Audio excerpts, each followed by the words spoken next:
Hello प्रिय छात्राओं। मैं एम के पाल। हमारा आज का जो चैप्टर चल रहा है हमारा चैप्टर है महात्मा गांधी और राष्ट्रीय आंदोलन, सविनय अवज्ञा आंदोलन और उससे आगे। चैप्टर नंबर 13 है हमारा ये। और इसमें आज का हमारा टॉपिक है असहयोग की शुरुआत और अंत। ये हमारा टॉपिक है। और असहयोग आंदोलन को बताने से पहले हमें कुछ महत्वपूर्ण बातों को भी बताना है कि असहयोग आंदोलन प्रारंभ क्यों हुआ था, उसके कारण क्या थे। तो यहाँ पर बताया जाएगा। तो रोलेट एक्ट, हम सबसे पहले बात करते हैं रोलेट एक्ट की। रोलेट एक्ट के बारे में बताएंगे। रोलेट एक्ट क्या था? हाँ, इस रोलेट एक्ट के कारण ही महात्मा गांधी जी को सबसे पहले आघात पहुंचा, क्योंकि रोलेट एक्ट के अंतर्गत कुछ इस प्रकार के कानून बना दिए गए थे। यहाँ पर देखिए, 1914 और 1915 ईस्वी के विश्व युद्ध के समय अंग्रेजों ने प्रेस पर प्रतिबंध लगा दिया था। जो प्रेस थी उस पर प्रतिबंध लगा दिया था कि आप कोई इस प्रकार की बात प्रेस में नहीं छापेंगे जिससे कि ब्रिटिश सरकार की कुछ किरकिरी हो या उसकी कुछ आलोचना हो। ये आप बिल्कुल नहीं छापेंगे। दूसरा, रोलेट एक्ट के तहत यहाँ पर किसी भी व्यक्ति को मात्र संदेह के आधार पर गिरफ्तार किया जा सकता था। ये नियम बना दिया गया था। फिर अगली बात है, गुप्त रूप से मुकदमा चलाकर उसे सजा दी जा सकती थी। ये सब कार्य रोलेट एक्ट के तहत हो रहे हैं यहाँ पर। और फिर है जैसे कि भारतीयों के, और क्या हुआ इसमें कि जी भारतीयों के मौलिक अधिकारों का हनन हो रहा था। आतंकवादी बता करके भारतीयों को और उनके मौलिक अधिकारों का यहाँ पर हनन हो रहा था। ये सब चीजें रोलेट एक्ट के अंतर्गत हो रही थी। और रोलेट एक्ट के तहत क्या किया कि रैली निकालने पर भी प्रतिबंध लगा दिया था। कोई आप जुलूस नहीं कर सकते, कोई रैली नहीं कर सकते, कोई सम्मेलन नहीं कर सकते। ये सब चीजों पर प्रतिबंध लगा दिया गया था भारतीयों पर। और 4-5 लोग इकट्ठा नहीं हो सकते थे। और साथ में कोई डंडा नहीं रख सकते थे। कहीं अगर 5 लोग भी इकट्ठा हैं तो उस पर एक तरह से वहां पर प्रतिबंध था। एक तरह हम कहेंगे इमरजेंसी की जैसी स्थिति यहाँ पर उत्पन्न कर दी थी, की गई थी। और इस कानून को गांधी जी ने कहा काला कानून कहा। गांधी जी ने कहा भाई ये कानून तो जो है काला कानून है। और इस एक्ट में, ये एक्ट किस प्रकार का था? ना तो कोई अपील कर सकता था, ना ही कोई वकील कर सकता था, ना ही कोई दलील की जा सकती थी। ये सारी जो नीति हैं समाप्त कर दी गई थी रोलेट एक्ट के तहत। अब क्या हुआ, क्योंकि ये रोलेट एक्ट एक तरह से भारतीयों पर पूरी तरह से प्रतिबंध था, प्रतिबंध लगा दिया था इसने प्रत्येक चीजों पर। अब इसका विरोध करने के लिए एक तारीख निश्चित की गई, डेट निश्चित की गई। 30 मार्च 1919 को ये कहा गया कि बस पूरे देश में हड़ताल रखी जाएगी।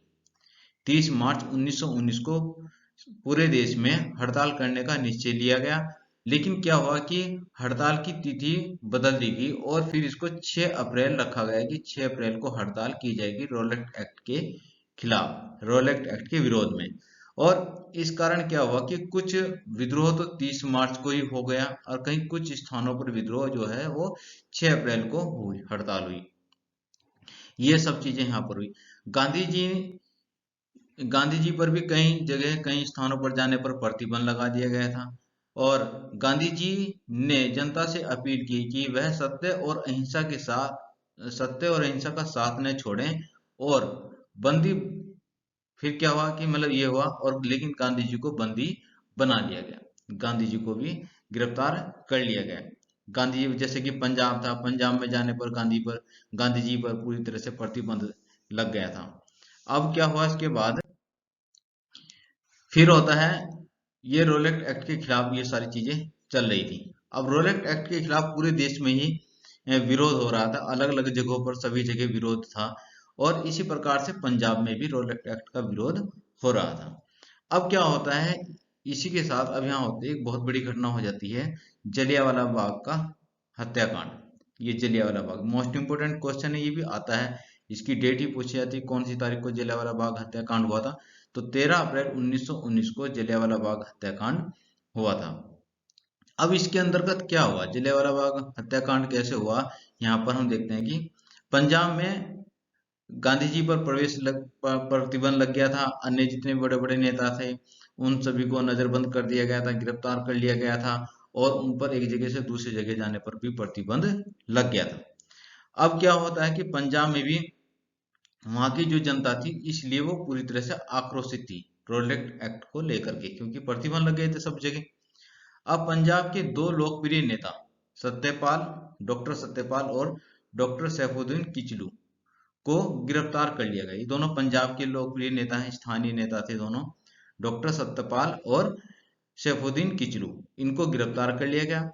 इन दोनों नेताओं की गिरफ्तारी के विरोध में जुलूस निकाला जा रहा था वहां पर, और पुलिस ने इस जुलूस को रोका। रोकने के बाद क्या हो गया, इस पर कुछ गोलियां चला दी। अब क्या होता है कि स्थिति पूरी तरह से अनियंत्रित हो गई और स्थिति बिगड़ गई। अब उसके बाद होता है यहाँ पर, ये 10 तारीख को ये सब चीजें हुई थी, 10 अप्रैल 1919 को घटनाक्रम हुआ था। लेकिन उसके पश्चात क्या है कि कई सारे लोगों को गिरफ्तार किया गया, उनको जेल में डाल दिया गया, और पूरी तरह से इमरजेंसी की स्थिति पैदा वहां पर हो गई। और पूरे जो अमृतसर शहर था उसको छावनी में तब्दील कर दिया गया, और जो अमृतसर था उसका जो ब्रिगेडियर बना दिया गया, और डायर को, जनरल डायर को इसका ब्रिगेडियर बना दिया गया। और पूरी तरह से जो अमृतसर शहर का जो प्रशासन था वो मिलिट्री शासन में तब्दील हो गया। अब यहाँ पर क्या हुआ कि जो, क्योंकि जनता में तो आक्रोश था ही, जनता में आक्रोश था, और जनता में आक्रोश होने की वजह से अब क्या हुआ कि जगह जगह सम्मेलन किए जा रहे थे। और यहाँ पर एक बड़ा जो सम्मेलन करने का निर्णय लिया गया 13 अप्रैल 1919 को, बैसाखी का दिन था इस दिन। 13 अप्रैल 1919 को बैसाखी के दिन अमृतसर में लगभग 4 बजे सभा हुई, एक सभा आयोजित की गई, और इस सभा में लगभग 20,000 लोग इकट्ठा हुए, एकत्रित हुए जलियांवाला बाग, यानी कि जल्ली बाग था वहां पर, उस जगह पर।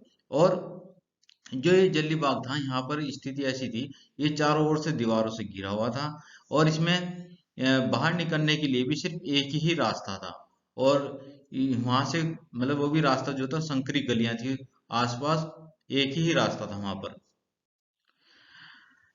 तो वहां पर क्या हुआ कि सम्मेलन चल रहा था, अभिभाषण भाषण हो रहे थे।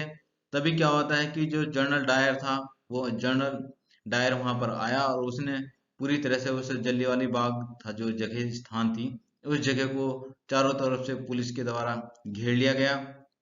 और पुलिस के द्वारा घेरने के पश्चात वो जो जनसभा आयोजित वहां हो रही थी उसको बिना चेतावनी दिए ही, कोई चेतावनी नहीं दी, बिना चेतावनी दिए ही जनरल ओडायर ने गोलियां चलाने का आदेश दे दिया। जैसे जैसे कि आप चित्र में देख रहे हैं यहाँ पर, इस चित्र को भी देख सकते हैं इस तरह से। अब क्या हुआ कि जनता में अफरा तफरी मच गई, सब लोग दाएं बाएं इधर उधर भागने लगे, और इस भगदड़ में और गोलियों के कारण बहुत सारे लोगों की वहां पर हत्या हो गई, मृत्यु हो गई। और सरकारी आंकड़ों के हिसाब से ये कहा जाता है कि 379 लोगों की वहां पर मृत्यु हुई थी। लेकिन ऐसा ये सच्चाई नहीं है, सरकारी आंकड़े थे जो, वो सच्चाई नहीं थी, जबकि वहां पर कई हजार लोग मारे गए थे। ये बताया जाता है कि जल्लीवाला बाग में एक कुआं था, तो लोग बचने के लिए, अपने आप अपनी जान बचाने के लिए उस कुएं में कूदते गए, और क्या हुआ कि कूदने के उसमें एक के ऊपर एक कूदता चला गया, और वो कुआं पूरी तरह से भर गया था। आप सोचिए बात को कि एक तरफ तो गोलियां चल रही हैं, दूसरी ओर लोग अपनी जान बचाने के लिए कुएं के अंदर कूद रहे हैं। तो लोग अपने आप, जो गोली से नहीं मरा था वो वहां पर कैसे मर गया, दब करके मर गए कुएं के अंदर। तो वो सभी लोग, ज्यादातर अधिकांश लोग वो मर गए थे। तो वहां पर बहुत ज्यादा लोगों की हत्या हुई थी जलियांवाला बाग हत्याकांड में। तो इस प्रकार से ये जलियांवाला बाग हत्याकांड हुआ। ये जो था ब्रिटिश सरकार का एक क्रूर, यानी कि एक व्यवहार था, क्रूर व्यवहार और निर्मम व्यवहार था। अब ये सारी जो घटनाएं हुई, जैसे कि रोलेट एक्ट आया और जलियांवाला बाग हत्याकांड हुआ, फिर इसके पश्चात सरकार जो थी, ब्रिटिश सरकार थी जो, उस पर कोई इस बात का कोई प्रभाव नहीं पड़ा, जलियांवाला बाग कांड हुआ। तो सरकार ने क्या किया कि आनन फानन में एक आयोग गठित किया, जिसको हंटर आयोग, और इस हंटर आयोग को जलियांवाला बाग हत्याकांड की जांच करने के लिए गठित किया था। 8 सदस्य ये आयोग था। इन 8 सदस्यों में 5 सदस्य अंग्रेज थे और 3 सदस्य जो है उनमें भारतीय थे, उनको गठित किया गया। लेकिन जो इसकी जो रिपोर्ट आई वो बिल्कुल ही निराशाजनक थी, निराश करने वाली रिपोर्ट थी। इसकी रिपोर्ट में जो और जनरल डायर था उसको पूरी तरह से निर्दोष साबित कर दिया गया, और अंततः वहां पर इसका कोई परिणाम नहीं निकला। अब ये सारे घटनाक्रम होने के पश्चात अब गांधी जी को लगा कि भाई जो अंग्रेज सरकार है वह बिल्कुल मतलब निर्मम सरकार है और यह भारतीयों के हित की बात कभी भी नहीं सोच सकती, भारतीयों के अधिकारों की बात ये कभी भी ये नहीं सोच सकते। अब हमें इनका विरोध करना होगा। अब यहाँ पर क्या हुआ कि विरोध किया। अब क्या क्या प्रभाव हुआ इसमें, इस कांड से पूरा देश स्तब्ध हुआ। जब ये जलियांवाला बाग हत्याकांड हो गया पूरा देश इसे स्तब्ध हो गया और गांधी जी ने अपनी केसरे हिंद की उपाधि वापस की। आप प्रिय छात्राओं, अपने जिससे हम पढ़ाई करा रहे हैं आपको, तो आप भी एक कॉपी अपने पास रखें, पेन अपने पास रखें और जो महत्वपूर्ण जो टॉपिक हैं मतलब जो पॉइंट्स हैं उनको नोट करते चलें साथ ही साथ।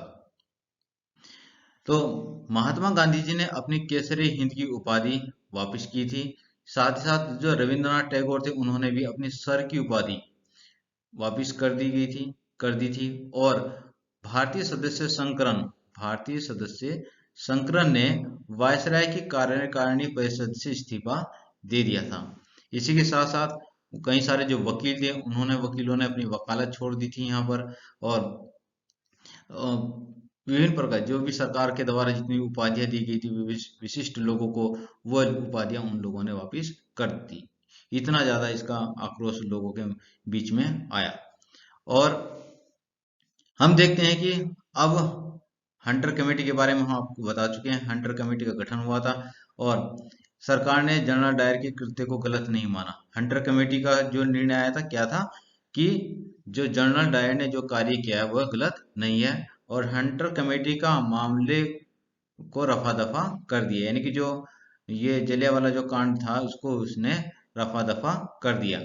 और इन सभी घटनाओं से महात्मा गांधी जी थे जो रोलेट एक्ट और जलियांवाला हत्याकांड के कारण असहयोग आंदोलन प्रारंभ करने का निर्णय गांधी जी ने लिया। अब इसी बीच एक आंदोलन और आता है, खिलाफत आंदोलन। ये भी आपकी परीक्षा में बार बार पूछा जाता है कि खिलाफत आंदोलन के विषय में आप क्या जानते हैं। हमारी बुक में भी है ये। और इसमें आप देखिए कि खिलाफत आंदोलन, पहले हम जानते हैं कि खिलाफत आंदोलन क्या था। खिलाफत आंदोलन 1919-1920 में मोहम्मद अली जिन्ना और शौकत अली के नेतृत्व में भारतीय मुसलमानों का एक आंदोलन था, ये था। हालांकि इसकी शुरुआत जो थी वह तुर्की से हो चुकी थी प्रारंभ से, जो क्योंकि जो खलीफा था पूरे विश्व के जो जितने भी मुस्लिम है उनका एक धर्म गुरु होता है, उसको बोलते हैं खलीफा। उससे संबंधित था यह आंदोलन। उनके अधिकारों को खत्म कर दिया गया था। उन अधिकारों को प्राप्त करने के लिए और इस्लामिक राज्यों पर उनका वर्चस्व मतलब उनको निरीक्षण करने के लिए, उन पर अपना अधिकार स्थापित करने के लिए खलीफा का ये आंदोलन चल रहे थे। अब हम करते हैं यहाँ भारत की बात कि भारत में क्या था। ये आंदोलन 1919-1920 में मोहम्मद अली जिन्ना और शौकत अली के नेतृत्व में भारतीय मुसलमानों का एक आंदोलन था ये। अब इस आंदोलन की मांग क्या थी? जो खिलाफत आंदोलन था, खिलाफत आंदोलन की क्या क्या मांगे थी? देखो, पहली मांग थी इनकी कि ऑटोमन साम्राज्य सभी इस्लामिक पवित्र राज्यों पर तुर्की सुल्तान और खलीफा का नियंत्रण होना बना रहे। यानी कि जितने भी इस्लामिक राज्य थे, जितने भी इस्लामिक राज्य थे, स्थान थे, उन सभी पर खलीफा का नियंत्रण होना चाहिए। पहली मांग ये थी। दूसरी मांग ये थी कि अरब, सीरिया, इराक, फिलिस्तीन, ये जितना भी इस्लामी प्रभुसत्ता के अधीन रहे। यहाँ पर अंग्रेजों का कोई भी अधिकार नहीं होना चाहिए। यहाँ पर किसका होना चाहिए? इस्लामिक प्रभुसत्ता यहाँ पर होनी चाहिए। और अगली मांग ये थी खलीफा के पास इतने क्षेत्र रहे कि वह इस्लामिक विश्वास को सुरक्षित कर सके। तो ये चीजें यहाँ पर कही गई। अब ये सारी मांगे कौन सी थी? खिलाफत आंदोलन से संबंधित मांगे थी यहाँ पर। और जो ये अरब है, सीरिया है, इराक है, फिलिस्तीन है, इसको संयुक्त रूप से कहा है जरीत उल अरब नाम से भी इसको जाना जाता है। आप बुक में पढ़ेंगे जरीत उल अरब क्या है। तो जजीरतुल अरब का मतलब होता है कि अरब, सीरिया, इराक और फिलिस्तीन जो ये जगह हैं इन सबको संयुक्त रूप से कहा गया है, जो कि खलीफा के नियंत्रण में थे। अब हम बात करते हैं आगे।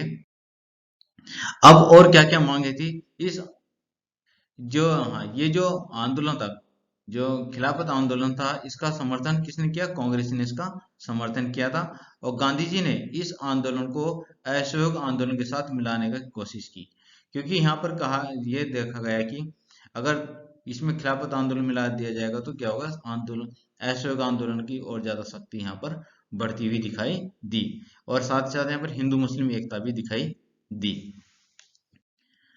अब हम बात करते हैं असहयोग आंदोलन की, क्योंकि असहयोग आंदोलन क्यों आया? असहयोग आंदोलन आया रोलेट एक्ट के कारण, और जो जलियांवाला बाग कांड हुआ था उसके कारण असहयोग आंदोलन करने का निर्णय लिया गया।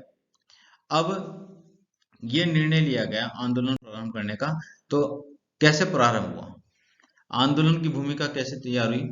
सितंबर 1920 में असहयोग आंदोलन के कार्यक्रम पर विचार विमर्श करने हेतु कलकत्ता में एक विशेष अधिवेशन बुलाया गया। कांग्रेस का एक विशेष अधिवेशन बुलाया गया कलकत्ता में। वैसे जो उस समय जो कांग्रेस थी, उस कांग्रेस का जो अधिवेशन होते थे, जो जनरल अधिवेशन होता था, वो 27 दिसंबर को होता था, प्रत्येक वर्ष 27 दिसंबर को होता था। लेकिन कभी कोई विशेष कार्यक्रम होता था तो उसके लिए उसमें कोई प्रस्ताव प्रस्तुत करना होता था, तब विशेष अधिवेशन बुलाया जाता था। तो इसी प्रकार से अब यहाँ पर 1920 में सितंबर में एक विशेष अधिवेशन का आयोजन किया गया, और स्थान रहा कलकत्ता उसका। ठीक है जी। यह जो अधिवेशन था, इस अधिवेशन की अध्यक्षता लाला लाजपत राय के द्वारा की गई थी, और गांधी जी ने इस अधिवेशन में ही असहयोग आंदोलन को लाने का प्रस्ताव यहाँ पर पेश किया गया। हालांकि अभी ये पास नहीं हुआ था, पास ये दिसंबर में हुआ था। दिसंबर 1920 में जो अधिवेशन हुआ कांग्रेस का, उस कांग्रेस अधिवेशन में ये प्रस्ताव पास हो गया था। अब यहाँ पर रखा गया कि भाई असहयोग जो आंदोलन है, असहयोग आंदोलन के अंतर्गत कौन कौन से कार्यक्रम यहाँ पर आयोजित किए जाएंगे। तो महात्मा गांधी जी ने, देखो पहले तो क्या था कि महात्मा गांधी जी का यह प्रथम जन आंदोलन था, जो, क्योंकि अभी तक महात्मा गांधी जी के द्वारा भारत के अंदर कोई बड़ा जन आंदोलन नहीं किया गया, तो पहला जन आंदोलन था असहयोग आंदोलन। दूसरा, यहाँ पर क्या क्या कार्यक्रम रहेंगे? कार्यक्रम ये थे कि भारत सरकार से प्राप्त उपाधियां, वैतनिक और अवैतनिक पदों का त्यागना। जितने भी भारत सरकार के द्वारा जो भी उपाधियां प्राप्त हैं, सभी भारतीय लोग, और जिनको वेतन और वैतनिक और अवैतनिक जितने भी पद थे, उन सभी पदों का त्याग करना था। दूसरा, सरकारी स्कूलों या जो अर्ध सरकारी स्कूल जो अनुदान प्राप्त था, सरकारी स्कूल या अर्ध सरकारी स्कूलों में जो अनुदान प्राप्त था, स्कूलों का बहिष्कार करना था। यहाँ पर क्या है कि स्कूलों का बहिष्कार करेंगे। अगला कार्यक्रम था 1919 में होने वाले जो जो चुनाव थे, 1919 अधिनियम के अंतर्गत जो चुनाव यहाँ पर होने थे ब्रिटिश भारत के अंतर्गत, उन चुनाव का बहिष्कार करना का निर्णय लिया गया। सरकार के सभी न्यायालयों का बहिष्कार किया गया, जितने भी सरकारी न्यायालय हैं उनका बहिष्कार किया जाएगा। विदेशी माल का बहिष्कार किया गया। सभी सरकारी समारोहों का बहिष्कार किया गया। मद्यपान निषेध किया गया, और सरकार के करों को न देना, यानी सरकार को जो जितने भी कर दिए जाते हैं वह कर नहीं देने का निर्णय लिया गया। आगे इसके साथ साथ कहा कि मेसोपोटामिया में सैनिक, क्लर्क या मजदूरों के रूप में काम करने से इनकार किया गया, क्योंकि जो मेसोपोटामिया था, मेसोपोटामिया में भी औपनिवेशिक इनका ब्रिटिश शासन था, और वहां पर भारतीय सैनिकों को पहुंचाया जाता था। भारतीय लोगों को क्लर्क, जितने भी पढ़े लिखे लोग थे उनको क्लर्क बनाया जाता था। जो मजदूरी का काम कर सकते थे उनको मजदूरी के लिए वहां पर भेजा जाता था। तो यहाँ पर ये निर्णय लिया गया कि भाई कोई भी सैनिक जो है वो मेसोपोटामिया में नहीं जाएगा, क्लर्क या मजदूर के रूप में वहां पर काम नहीं करेगा, उन सब चीजों कार्य करने से इनकार यहाँ पर किया गया। सैनिक कर्मचारियों द्वारा विदेशों में नौकरी करने से इनकार किया गया। ये सब कार्यक्रम निर्धारित किए गए असहयोग आंदोलन के अंतर्गत। अब यहाँ पर कुछ रचनात्मक कार्य भी हुए, क्योंकि भाई अगर स्कूल में बच्चे नहीं जाएंगे तो बच्चे पढ़ेंगे कहाँ? ठीक है, अगर न्यायालय में न्याय नहीं होगा तो कहाँ पर होगा? इन सब चीजों को ध्यान में रखते हुए यहाँ पर कुछ न्याय रचनात्मक कार्य भी हुए, और हमने सभी चीजों, बाहर से आने वाली चीजों पर भी प्रतिबंध लगा दिया। तो किस तरह से होगा, हमें स्वावलंबी यहाँ पर होना पड़ेगा। तो कुछ रचनात्मक कार्य, कौन कौन से कार्य असहयोग आंदोलन के अंतर्गत हुए। रचनात्मक पक्ष क्या था इसका, राष्ट्रीय स्कूलों और कॉलेजों की स्थापना की गई। अब यहाँ पर क्या होगा, कॉलेजों की स्थापना की गई और स्कूलों की स्थापना की गई, ताकि हमारे जो बच्चे हैं वो विद्यालय और कॉलेजों में अध्ययन कर सकें, पढ़ाई कर सकें। पंचायतों की स्थापना की गई यहाँ पर, और स्वदेशी को स्वीकार किया गया। स्वदेशी को स्वीकार करना यानी कि जो जैसे कि कपड़े पहना, विदेशी कपड़ों को, उनकी होली जला दी गई, उनको यहाँ पर जला दिया गया, और उसके स्थान पर भारतीय कपड़े को, यानी कि भारतीय जो खादी है उसको पहनने को यहाँ पर प्राथमिकता दी गई। और चरखे का उपयोग करने के लिए भी यहाँ पर कहा गया कि भाई चरखा है, चरखे से आप कपास से सूत बनाइए और उससे कपड़ा तैयार कीजिए।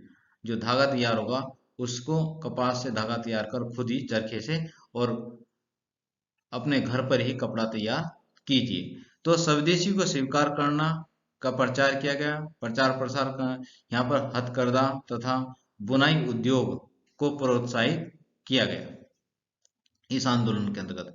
तो इस समय चरखा बहुत ही ज्यादा प्रचलित रहा, और चरखा भी एक तरह से स्वदेशी का यहाँ पर हमारे प्रतीक चिन्ह बन गया था।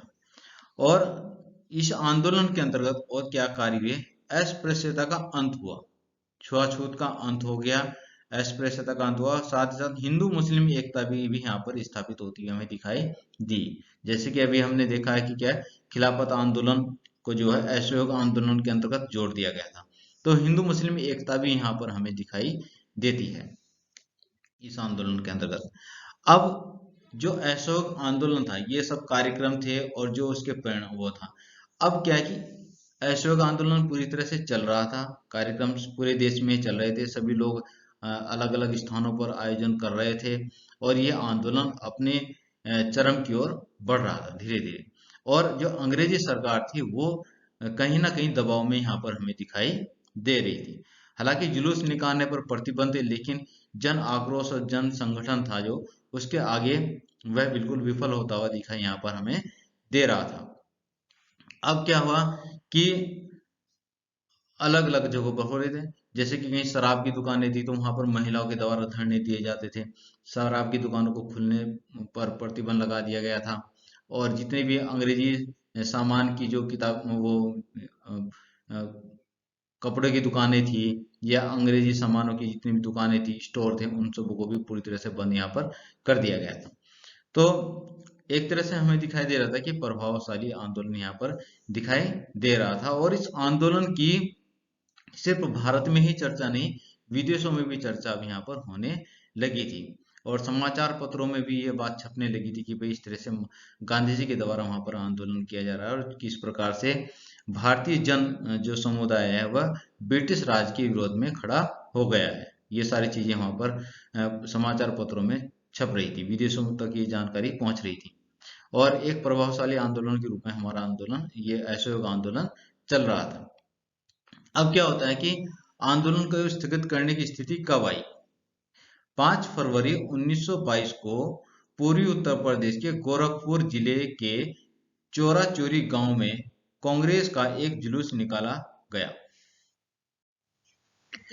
जुलूस निकाला जा रहा था, और जब जिस समय जुलूस निकल रहा था तो पुलिस ने इस जुलूस को रोकने का कार्य किया, प्रयास किया, और जुलूस को रोका। लेकिन भीड़ ने, जिस समय जो भीड़ थी, जुलूस की जो भीड़ थी वह रुकी नहीं, और वह थाने के अंदर घुस गई। थाने में जितने भी पुलिस सिपाही थे वहां पर एक इंस्पेक्टर और 21 पुलिसकर्मी थे उस थाने के अंतर्गत, और उनको थाने के अंदर भगा दिया गया।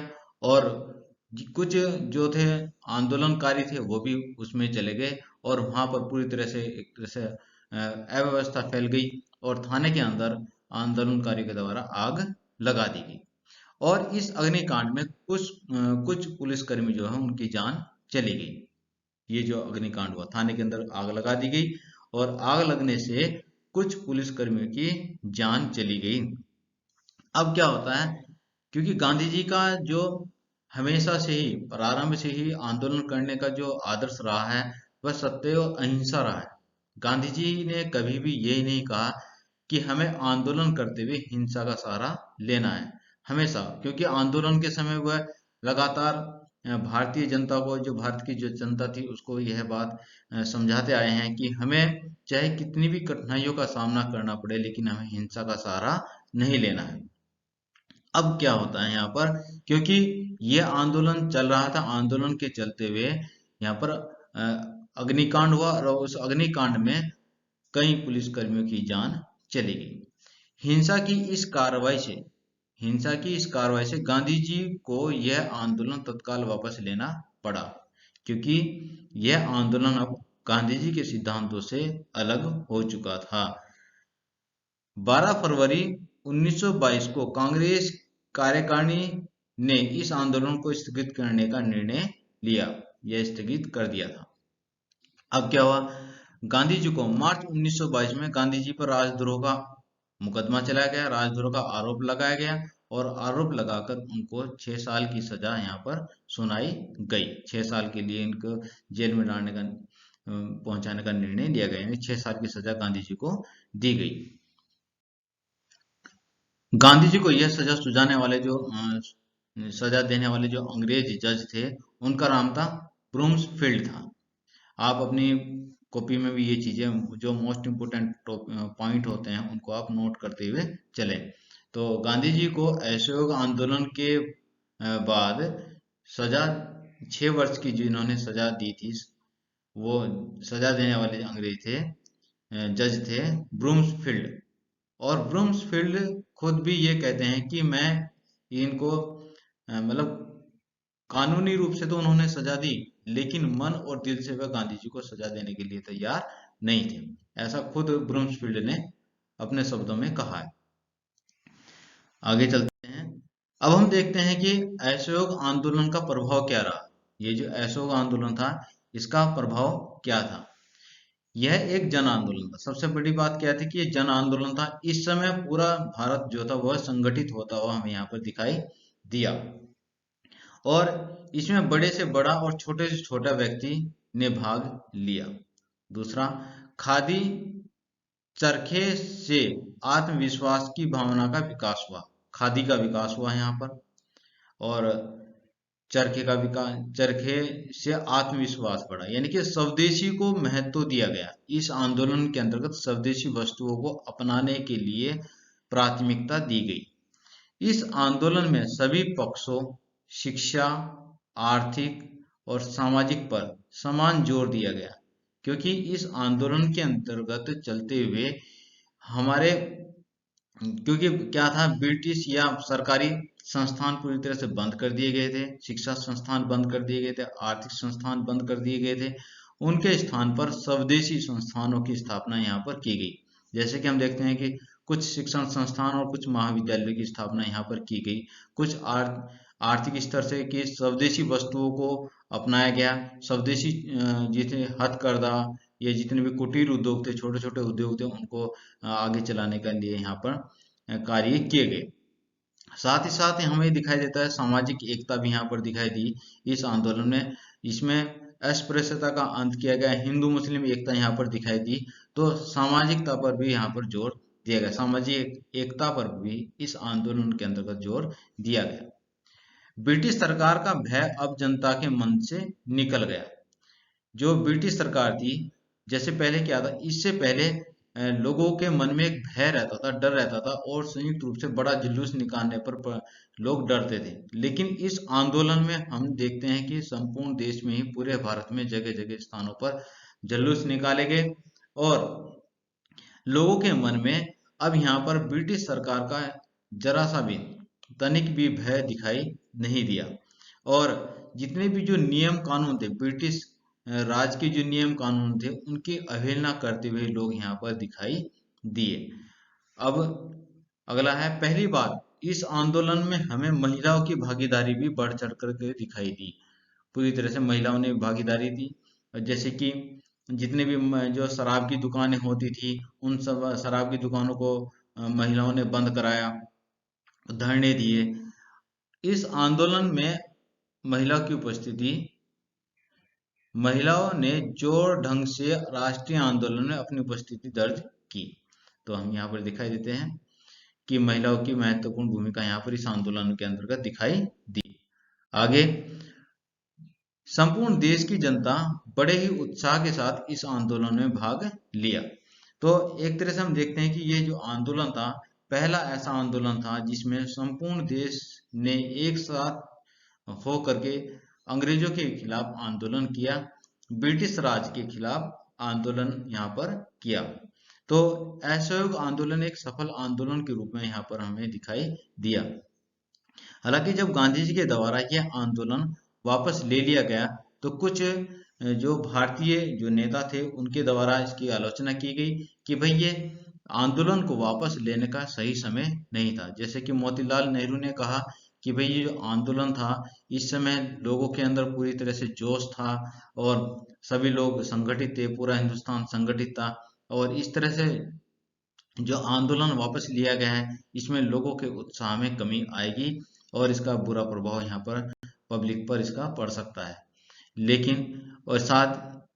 लेकिन हम देखते हैं कि ऐसा हमें कहीं वहां पर दिखाई नहीं दिया। जब आगे फिर आंदोलन हुए और ज्यादा लोग अच्छी तरीके से आंदोलन में बढ़ते हुए और सम्मिलित होते हुए दिखाई दिए। और सुभाष चंद्र बोस जी ने भी इस आंदोलन को वापस लेने का विरोध किया, क्योंकि उनका मानना भी यह था कि यह आंदोलन अपने चरमोत्कर्ष पर था और इसको आंदोलन को वापस लेना यह सही संदेश जनता के बीच में नहीं जाएगा। तो प्रिय छात्र छात्राओं, इस प्रकार से हमारा ये असहयोग आंदोलन से संबंधित ये टॉपिक पूरा हो चुका है। आप इसका पूरा विस्तार रूप से एक क्वेश्चन आपको दिया जाता है और उसका विस्तार रूप से आप इसका आंसर तैयार करेंगे। क्वेश्चंस आपका आज के क्वेश्चन जो हैं वो इस प्रकार से हैं। असहयोग आंदोलन के विषय में आप क्या जानते हैं, विस्तार से इसका वर्णन कीजिए। दूसरा क्वेश्चन आपका बनता है रोलक एक्ट के विषय में आप क्या जानते हैं, और जलियांवाला बाग हत्याकांड के विषय में आप क्या जानते हैं। ये 3 क्वेश्चंस आज आपके हैं, आप इनको जरूर अपनी नोटबुक में तैयार करेंगे। आज के लिए इतना ही था, धन्यवाद। और अगले टॉपिक के साथ में हम आपके सामने उपस्थित होंगे। साथ ही साथ आप इस चैनल को भी सब्सक्राइब कर लीजिए और जो भी बेल नोटिफिकेशन है उसको भी आप दबा दीजिए, ताकि आगे से आपको आपके विषय की वीडियो सबसे ही आपको मिलती रहेगी। धन्यवाद।